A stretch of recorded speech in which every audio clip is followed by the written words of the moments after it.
Bienvenidos a una nueva entrevista de 24 horas de economía. Nos acompaña Lorena Senclusen, quien es directora general de Comprar Casa en España. Bienvenida, Lorena. Hola, ¿qué tal? Buenos días, encantada de estar con vosotros. Vamos a hablar de la ley de vivienda. Ya hemos visto que existe mucha polémica y mucha incertidumbre sobre cómo esta nueva normativa puede ayudar o beneficiar a las ocupaciones, sobre todo en el momento de impago de personas que han entrado bajo un régimen de alquiler y que se pueden aprovechar esta ley para quedarse en una propiedad de forma irregular. Quería saber qué valoraciones hacen ustedes de esta nueva ley sobre este tema. Bueno, antes de nada, bueno, decir que encantada de poder tener nuestra aportación con vosotros desde la red Comprar Casa. Y bueno, los profesionales del sector, como te comentaba anteriormente, han hecho una valoración de todos los aspectos, siendo el que tú apuntas uno quizás de los más controvertidos, partiendo de, bueno, de la experiencia y de lo que es nuestro servicio hacia propietarios, hacia compradores, hacia inquilinos, hacia arrendatarios y arrendadores, donde el tema de la ocupación es un tema sensible, no solo por la situación de vulnerabilidad que pueda entrar un posible inquilino, sino también por las ocupaciones forzosas o ilegales que también son bastante frecuentes en muchas ocasiones. Desde nuestra perspectiva, entendemos que esta puede ser quizás un efecto no deseado o un efecto que, como muchos otros aspectos de la ley, quizás intentando buscar una cobertura y una protección quizás a la parte más vulnerable, también tenemos que ver y valorar de cara a la parte de propietarios y de los arrendadores que esperan en muchos casos, en el caso, por ejemplo, de pequeños tenedores, donde este patrimonio les pueda suponer un retorno, incluso una inversión a futuro, ¿no? Para poder conseguir ingresos, el que puedan tener ese retorno garantizado y evitando cualquier tipo de riesgo que pueda suponer o bien el no cumplimiento de las mensualidades o el bien tener una persona dentro que imposibilite el poder tener acceso a ese patrimonio o a esa propiedad. Hemos visto que en lo que se conoce hasta el momento de la ley, la carga al momento de defender una propiedad pasa a ser del propietario y no del ocupa, y no sabemos si esto está generando una gran incertidumbre o qué impacto está teniendo en los propietarios que ya tienen la vivienda en el mercado. Sí, la verdad que recogemos a diario consulta de propietarios. Muchas de nuestras oficinas trabajan la gestión integral del alquiler, trabajan con una cartera de clientes, inversores, tenedores más o menos pequeños y donde efectivamente, como tú bien apuntas, esto genera una cierta inseguridad y preocupación. Eh,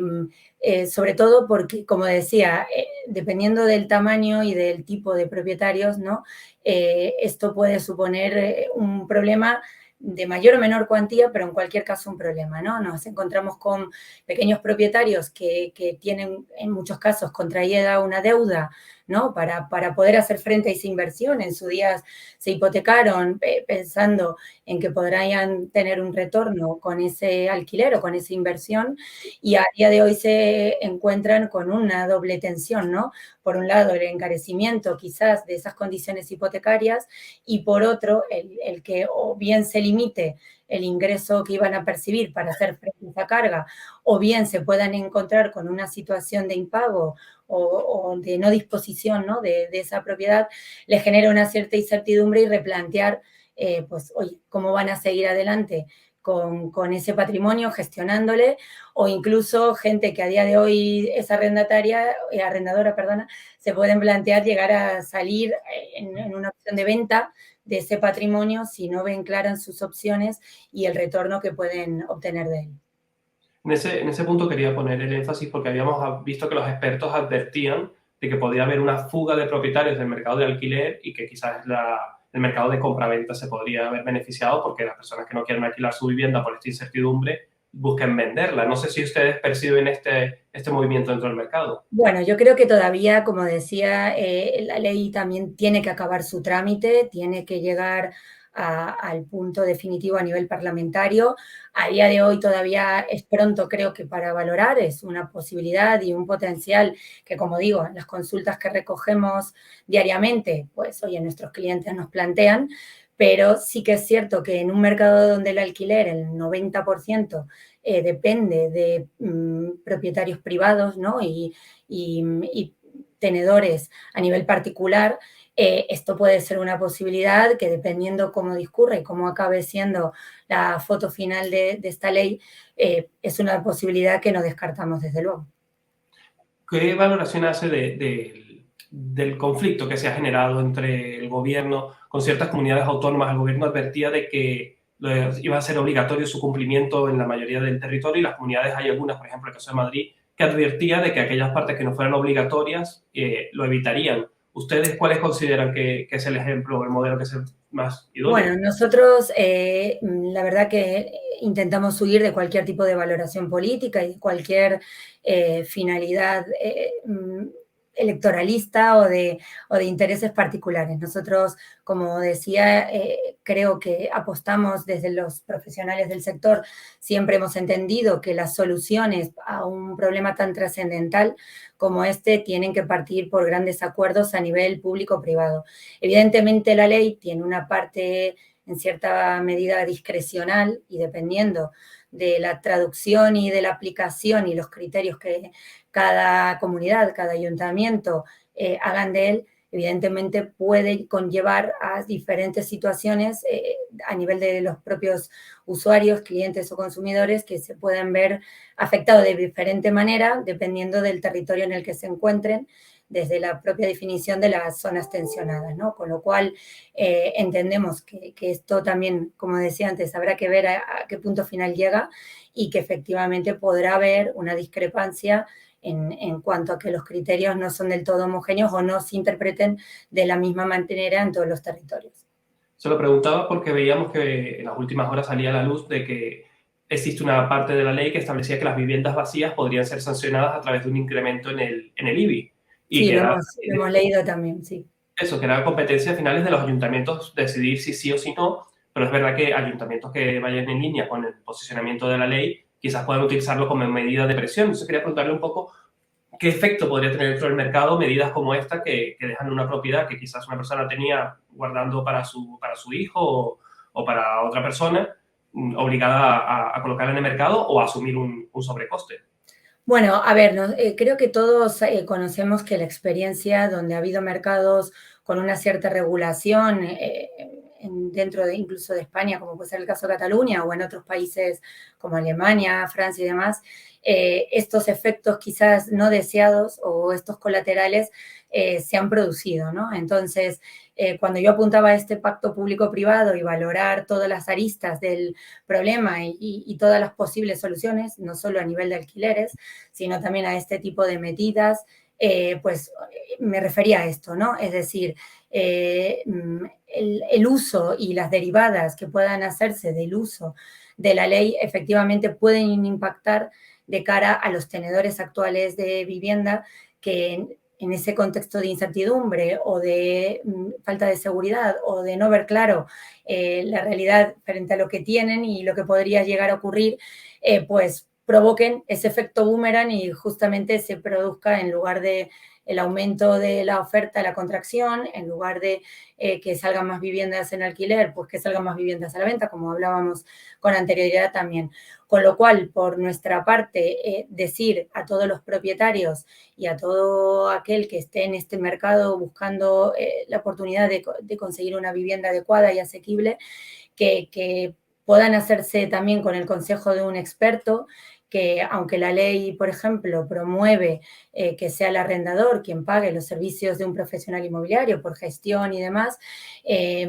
nosotros siempre hemos trabajado también con la parte de inquilinos, ¿no? Muchos de ellos nos han confiado el poder defender sus intereses, el poder ayudarles en la búsqueda de una vivienda adecuada, con lo cual, a partir de ahí,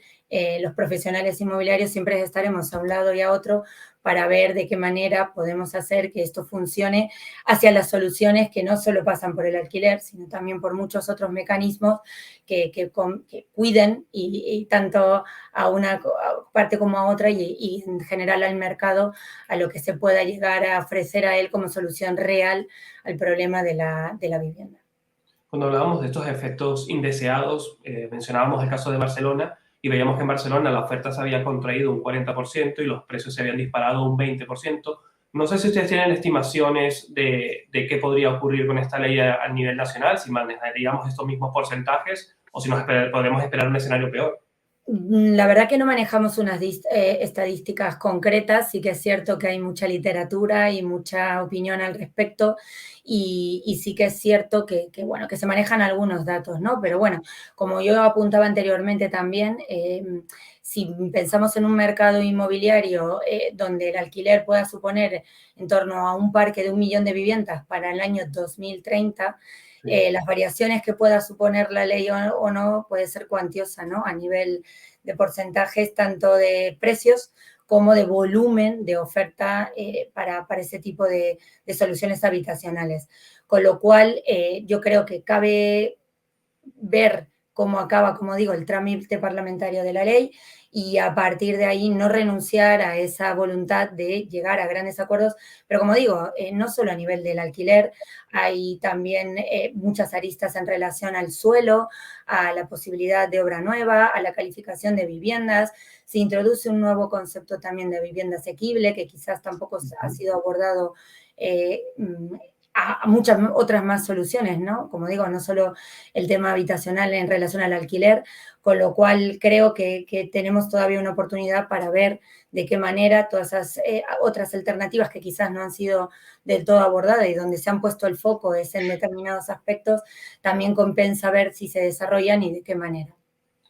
Otro de los grandes temores es el resurgimiento de mercados negros. Vemos que la ley intenta prohibir que los alquileres se paguen en metálico, en efectivo, para justamente evitar que se generen estos mercados negros. No sé si consideran que es un riesgo real o si realmente la sociedad y el mercado se encuentran suficientemente regulados para evitarlo. Bueno, nosotros, como decía, tenemos un servicio de gestión integral del alquiler y la administración, donde evidentemente lo que se trabaja es desde la transparencia, la seguridad jurídica para todas las partes y desde luego los profesionales, como decía, independientemente de que la ley apunte al pago de honorarios hacia una de las partes, que es el arrendador, evidentemente nosotros también hemos trabajado con la parte de inquilinos. Con lo cual, por lo que nosotros tenemos en nuestra gestión diaria, no creo que sea, no se puede producirse, ¿no? Y no digo que no pueda ocurrir. La ley apunta a que las rentas no deberían de verse incrementadas por ningún tipo de sobrecoste y, como digo, a día de hoy lo que buscamos desde los profesionales es trabajar con honestidad y transparencia para todas las partes. Otro de los grandes anuncios que se han realizado al margen o paralelamente a la ley de vivienda ha sido la construcción de vivienda pública y hemos visto que se han manejado grandes cifras. Se anunciaron las 50.000 de las viviendas de la Sareb, que luego se han visto que no se llega a esta cifra realmente, otras 20.000 relacionadas con territorio o terreno, perdón, del Ministerio de Defensa, y esta misma, hace unas horas, la presidenta de Madrid anunciaba decenas de miles, sin concretar exactamente, de construcción de vivienda. Quería preguntarle si realmente es viable, porque hemos visto que se han convertido estos anuncios de miles de viviendas en una campaña electoral, si realmente es viable la ejecución de las mismas y si esto tendría un impacto real al momento de reducir los costes del alquiler. Bueno, a ver, ha habido muchas asociaciones de profesionales, promotores, arquitectos, ha habido mucho profesional directamente asociado a la obra nueva que se ha manifestado a este respecto en relación a las cotas que han variado también en cuanto a porcentaje de suelo urbanizable o no, urbano no consolidado, que apunta la ley como porcentajes. Y también dentro de las promociones de obra nueva previstas, también hay un porcentaje en torno a un 30% que según el proyecto actual, obliga a mantenerse como porcentaje destinado al alquiler e incluso para fines sociales. Lo que es evidente es que para el panorama que apuntaba anteriormente hacia las proyecciones de 2030, en lo que hay a día de hoy en marcha y en lo que hay proyectado, evidentemente es escaso. El volumen no llega a cubrir la demanda y las necesidades de alquiler y habitacionales que tenemos, con lo cual desde estas asociaciones se apuntaba también a una necesaria reflexión y revisión de estas cotas de lo que realmente es planteable, como tú bien decías, por ejemplo, con el tema del Sareb, los grandes números a nivel macro pueden sonar, pero a la realidad de lo que es tangible para la gente que necesita este tipo de soluciones, no siempre son acorde y evidentemente con las cifras que manejamos a nivel de visados, de obra nueva y proyectos en marcha o en ejecución, se quedan ciertamente escasos. Como comentaba, es fundamental el papel de la colaboración público-privada, sin embargo, vemos que quizás la ley por sí busca como sustentarse solamente en el ámbito público, como que reniega del ámbito privado, y quería preguntarles, no sé si conoce el motivo por el cual o consideran que esto se está ejecutando así, o cómo el ámbito privado podría colaborar a pesar de estas trabas. Bueno, yo insisto, hay muchísimas asociaciones, tanto de la Federación de Empresarios Inmobiliarios, los colegios de profesionales, los APIs, COAPIs, han emitido comunicados. Creo y desconozco exactamente el calado y el tono y la frecuencia y el volumen de encuentros, pero sí que creo que evidentemente hay muchísimas voces representantes de la parte privada desde todos los aspectos que se pueda considerar a nivel de la vivienda, que estamos deseosos, ¿no? De poder aportar y de poder comprometernos y de poder ofrecer reflexiones, soluciones y nuestra visión al respecto. A partir de ahí, bueno, pues lo que cada estamento y a nivel de cada uno de los niveles gubernamentales en los que hemos estado colaborando, entiendo que tendrán la responsabilidad y bueno, desde luego encontrarán el compromiso y la mano tendida de los profesionales que al final estamos en el día a día, ¿no? Como apuntaba anteriormente también, trabajando con los clientes, con los usuarios, con los consumidores, de una parte y de otra, y donde tenemos ese pulso real de las preocupaciones y necesidades de cada uno de ellos. Finalmente, quería preguntarle, hemos visto que, por ejemplo, en el caso de la reforma de pensiones, la reforma se quedaba corta y previsiblemente en los próximos años habrá que hacer una nueva. No sé si consideran que la ley de vivienda pueda ocurrir lo mismo, que será una ley que en muy poco tiempo se pueda quedar obsoleta y con una nueva legislatura o en la misma, quizás con el mismo gobierno, vea necesario realizar una reforma de esta nueva ley y quizás implementar al sector privado. No sé si ven eso, que esta ley pueda tener que ser reformada en breve. Bueno, la verdad que entiendo que estos tiempos políticos y esos timing a nivel de procedimiento y tramitación legislativa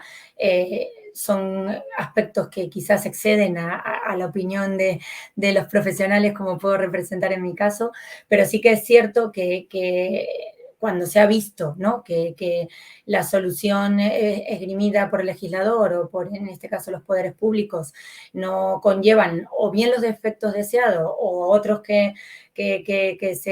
casi se contraponen, ¿no? A los efectos buscados, siempre se ha necesitado el revisar y el reformular para que efectivamente las soluciones necesarias y las soluciones que la población necesita en un tema tan sensible como este, al final acaben llegando. El tamaño del mercado inmobiliario español, el tamaño de las necesidades y del problema habitacional es mayúsculo, con lo cual entendemos que la única forma, ¿no? Es asumiéndolo, como decía, en ese gran pacto al que tú apuntas, y si no ha sido en esta ocasión, deberá de ser en la medida en que veamos que lo propuesto no alcanza los objetivos planteados. Si no es el caso, pues oye, tendremos muchos clientes y muchas familias y muchos usuarios y consumidores encantados con que esto realmente le dé las soluciones que necesitan. Pero, como digo, lo tomamos con cautela de momento y lo tomamos desde lo que ya vamos viendo en el proyecto que se ha aprobado en el Congreso. Habrá que ver qué pasa en Senado, pero que sí que es cierto que ya detectamos algunas luces de atención para que esto pueda ser escuchado y retomado, si no es en este proyecto, en cualquier otro que pueda devenir, si las soluciones no son las esperadas. Lorena, muchísimas gracias por este análisis de la ley de vivienda y iremos viendo cómo evoluciona el trámite de la ley y finalmente qué se termina aprobando. Estupendo. Oye, muchísimas gracias a vosotras, encantada, y gracias por contar con nuestra opinión.